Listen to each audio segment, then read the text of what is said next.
Ladies and gentlemen, welcome to another edition of Colts Coffee and Conversation. My name is Carl. And I'm Holly. I'd like to welcome you back to a little bit of a long vacation, as they say, or life, as we call it. Yes. A little bit of a break, but we are back. We are back with more Colts, more coffee, more conversation. That's right. We're going to get into it just a little bit. We have a very interesting new cult that we're going to be discussing. We're going global. Yes, we are. We're going global. We're going outside of Southern California. And the United States of America. Yes, but majority of the cults we've covered has been in pretty much Southern California, where the origins have begun. But that's okay. We're just, well, you know what? Let's just move forward. Alrighty. Okay, so here's, of course, our disclaimer. We're just for entertainment purposes only. We just get the facts, we dissect it, and we discuss it. Regular jobs, just regular people.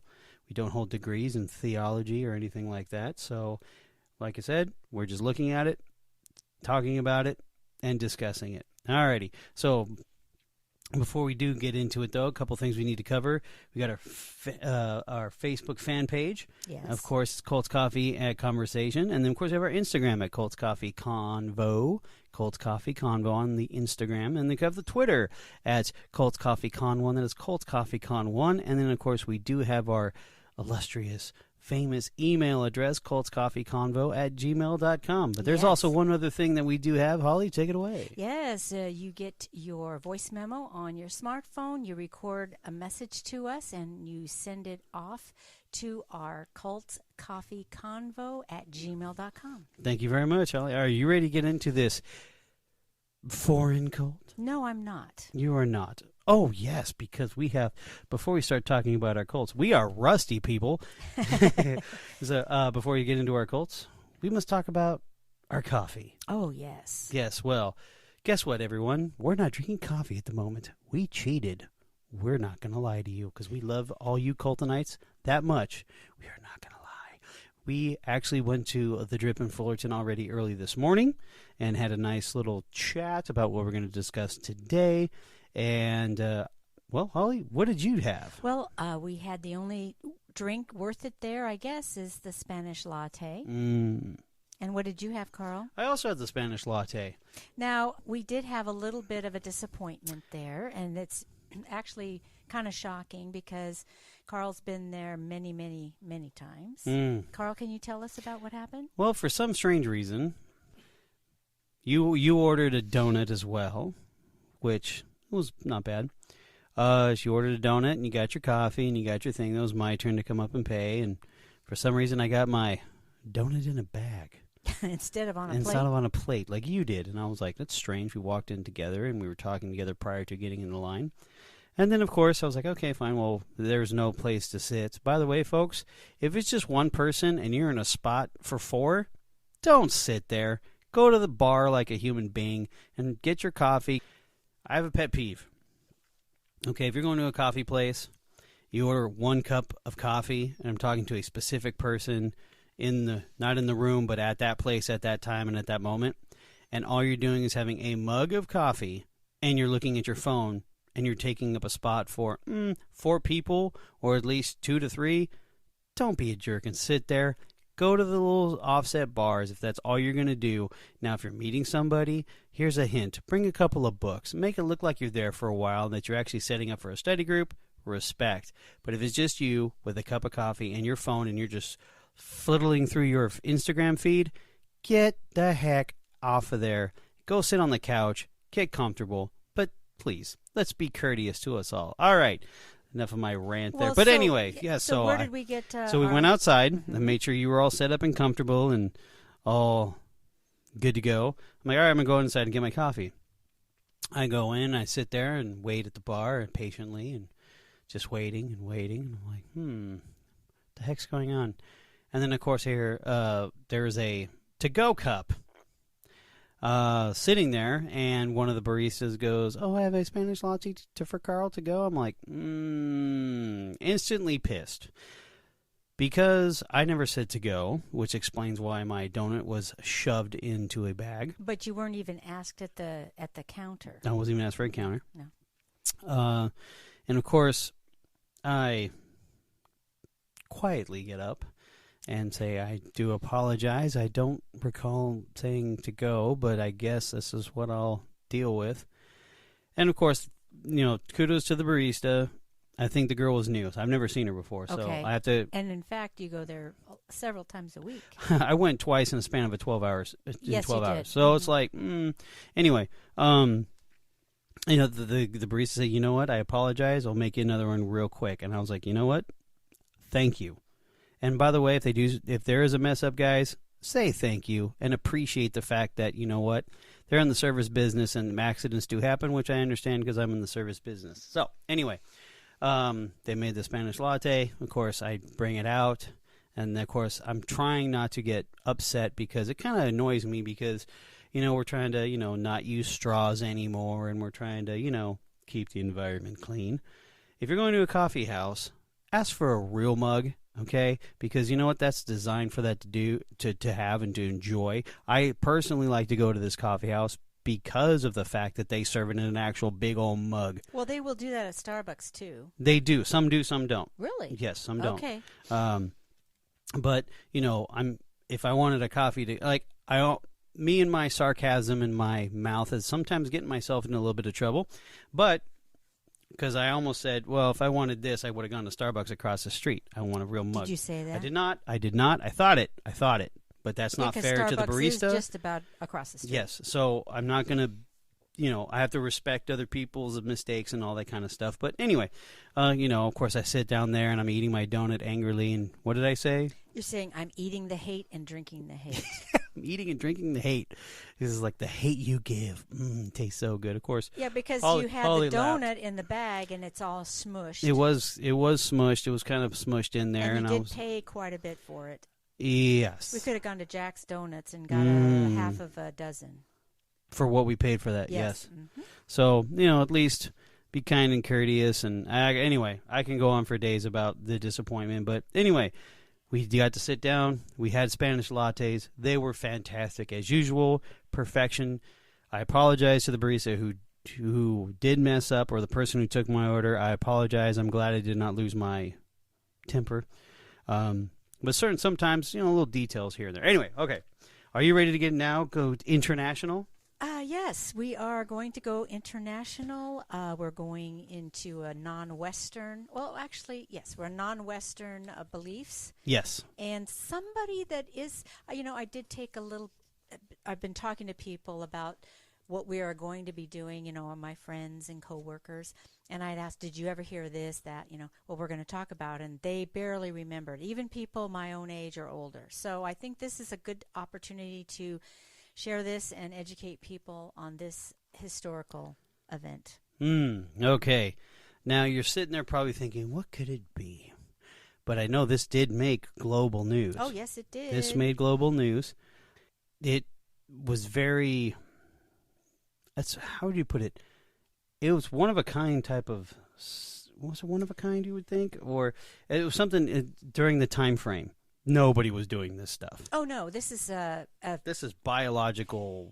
Yes, it would be at the time, it was on the same level as the first bombing of the Trade Center in 1993. Yes. Before 2001. Right. But, so, enough guessing. You ready to tell them what it is? Okay. I will say it unless you want to give a shot. Go ahead. You do it.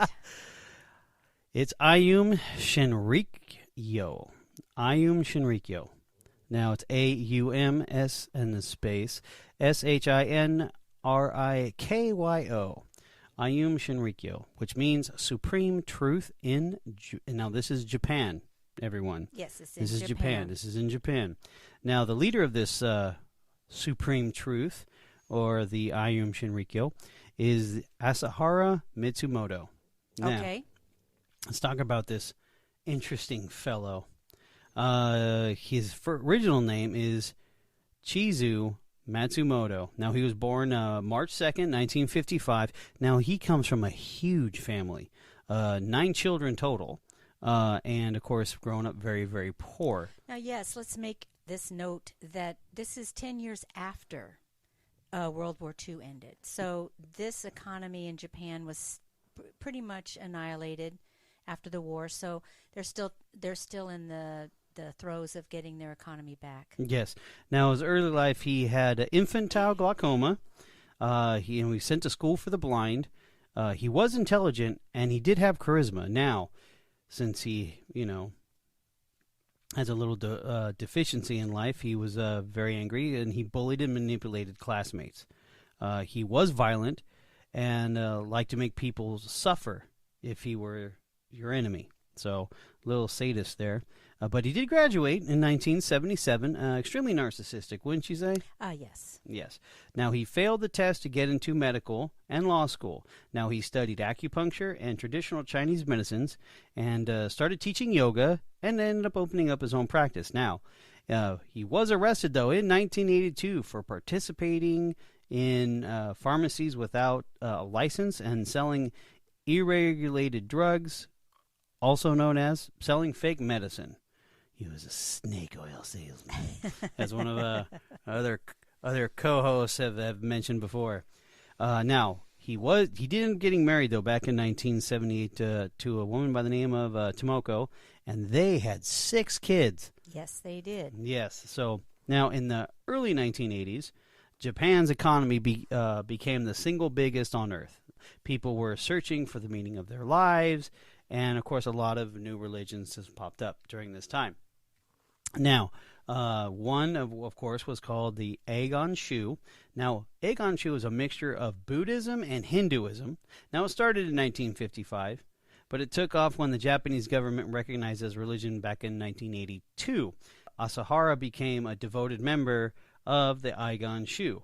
Now, instead of becoming enlightened, he figured out that the new religions were the future. Now, does this kind of ring a bell a little bit? Here in the United States, we had religions that were incubated in the 50s and the 60s. Right. Mm-hmm. And then, of course, turned into something usually in the 80s. Yes. Mm-hmm. Right. And, of course, the religion that I'm pertaining to that kind of has a similar feel when he says that he figured out that the new religions were the future is the Scientology, because that's what L. Ron Hubbard was saying. Yes. Now, he created a spiritual crisis and abandoned Tomoko and his children to go to India for 2 years to study religious texts. Wow. I'm wondering what he studied in India for 2 years.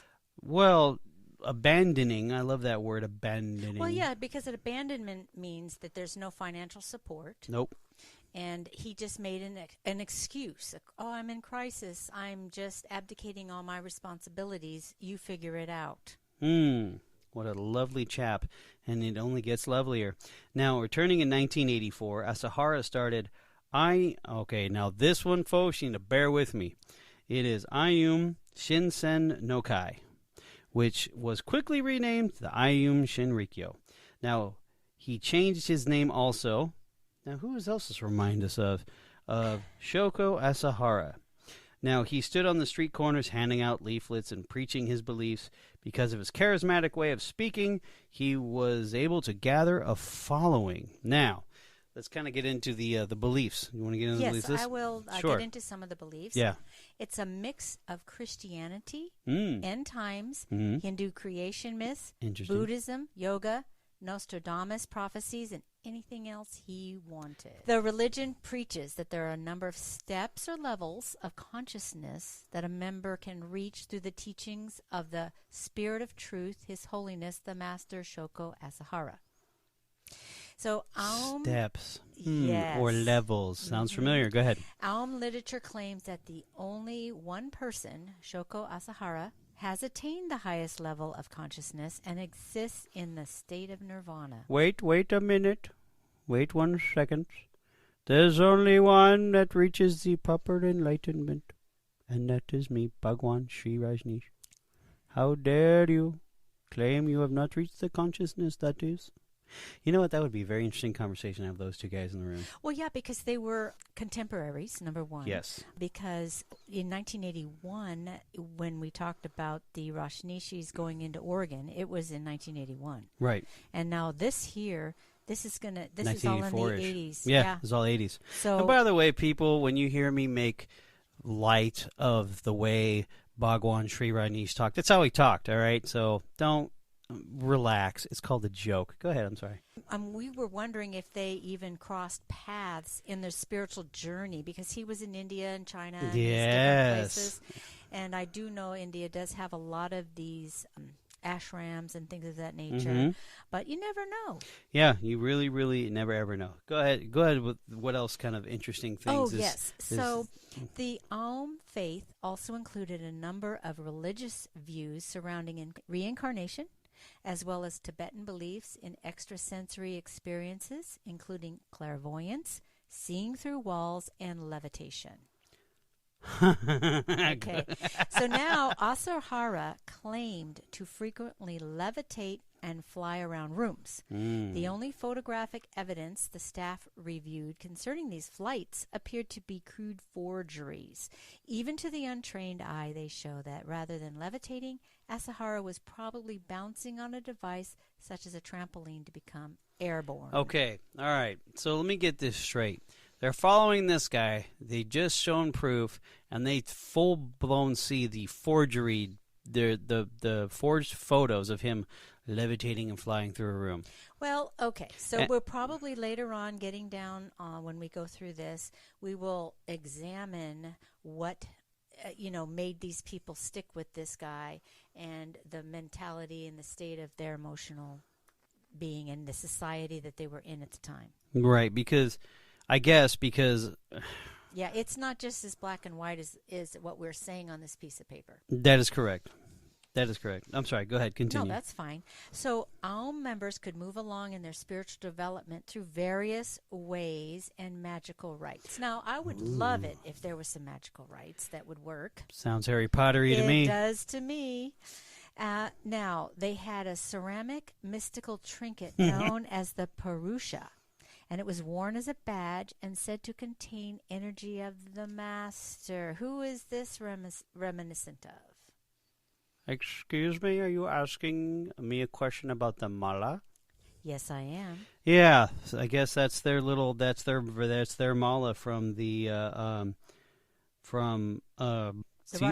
The Rajneeshis, thank you. Okay, now they required a significant donation, for spiritual development could be accelerated through the magical touch on the forehead by one who had already attained enlightenment. And there was only one, who was Asahara. Right. Now this is a little Rajneeshi-ish with a sprinkle of Scientologyism. Go ahead. Aum's spiritual rites came to include such things. Okay, now people, you're going to have to put on your seatbelts. Okay, for this one. Oh, this is so gross. Oh my gosh! And this is just the fun size snack of the this is the thing. fun size. Oh boy. This is the fun stuff. This is the stuff that isn't even. Do you want me to read it, or do you want I'm going to do it. Oh, go for it. The spiritual rites came to include such things as drinking Asahara's blood, drinking his used bath water. Oh, that's so disgusting. And drinking brewed hair locks or beard clippings. It's so terrible. The bathwater to me, the bathwater's worse than the blood. Is that weird? Well, yeah, because blood in and of itself is sterile. Okay. It's but bathwater. The bathwater, we don't need to go into it. What and are you getting bathed in a week? The hair locks and beard clippings, it's pretty disgusting. Gross. Okay, let's move along. I'm sorry. So Asahara claimed for himself a messianic mantle. Now, I love that, where you just decide, I am the Messiah. Okay? Yes. Now, in 1985, Asahara allegedly had a visitation from the Hindu god Shiva about his identity and calling. Asahara then understood himself to be the god of light who leads the armies of the gods. So this is really claiming he's god of the gods, okay? And is to create an ideal society made up of those who have attained psychic powers. Beautiful. Now, another thing about these psychic powers reminds us of Scientology. Mm-hmm. Yes. Okay. Agreed. Now, they also, part of their philosophy was end of the world thing. That was their huge, that's what kind of put them on the map, for the most part, as far as a global acknowledgement. Yes, okay. Global acknowledgement. Now, the cult was fixated on the Hindu god Shiva, obviously, because he had a vision. Reminds me of a few people we've covered. and the god of who is the god of destruction. I apologize. Thereby explaining in part the violent nature of the cult and its emphasis on Armageddon. Now, Armageddon, or the end of the world, is a normal tenet of Buddhism. No, it's not a normal. Oh, it's not. I'm sorry. Thank you. It is. I was like, wait, what? It's not a normal tenet of Buddhism or other Eastern religions popular in Japan. It was a core element, though, of the Aum religion, with salvation only coming at the end of the Armageddon to those who adopted the Aum faith. Now, Asahara foretold salvation for those Aum members who have attained a higher state through the teachings of the Supreme Master. Wow. Now, in 1989, Asahara published a major religious paper on Armageddon called The Destruction of the World. That's original. In it, Asahara apparently described the worldwide calamity based upon a war between Japan and the United States, which would start sometime in 1997. Now, the Aum was also extremely anti-Semitic. Okay, what is anti-Semitic, Carl? You tell me, Holly. Oh, it means that they're against the Jews. Beautiful. Not only against, the whole 9 yards. Great. We have anti-Semitic Japanese. That sounds odd. That is a contradiction. Well, I don't even... Well, anyway, we could probably We talk can go about on, it, yeah. but it seems like, why would they care? Right? That's yeah, you know what? That's a good point. Who cares? They don't have Jewish people generally in Japan or in that part of the world. I mean, I would understand where it's like, like the Philippines or the people from the Philippines or from Thailand or China, so because Japan, obviously, if we all don't know it, it's an island country, but that would make sense that way. Okay, but I'm thinking weird. We might figure this out a little later in this story. Yeah. So let's. I apologize. Put that, I'm sorry. No, that's okay. Let's put that on hold. Now, the ultimate goal is Asahara's mind was to make himself king. Yeah, that is true. That was his main goal, to be king. Now, Aum structure was to make Asahara rich and quickly brainwashing everyone. It was able to brainwashing when he was able to convince to join the movement. Now, put their devotees through extreme pain. Of course, designed to break their will, which a lot of cults we've covered. Yes, of course. Mm-hmm. Who just love doing that. Aum rituals, of course, range from being nuts to what the hell is going on. Beautiful. Now, the followers were made to drink, obviously, we covered, the blood and the dirty bathwater. They were, I'm so grossed out. They were put through ordeals of being put into boiling water to purify their souls, which led to many burns, obviously, and, of course, one death. There's your little fun-sized snack for this glorious little belief system. Yeah, this is just the introduction. I don't know how many podcasts we're going to have episodes of this one. Yeah, but, it's pretty deep. It's complicated. It is, and of course, not a lot of. I mean, we got to dig for some of this information. Yes, we did. It was basically translated newspaper articles from Japan. Yes. So, look, guys, we dig. Okay, we dig. We do the best we can with what we've got.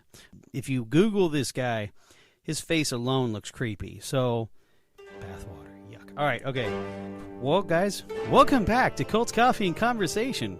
We do appreciate your guys' feedback. We do appreciate your continued fandom. Thank you, Cultonites. You are amazing. And on that note, good night, Holly. Good night, Carl.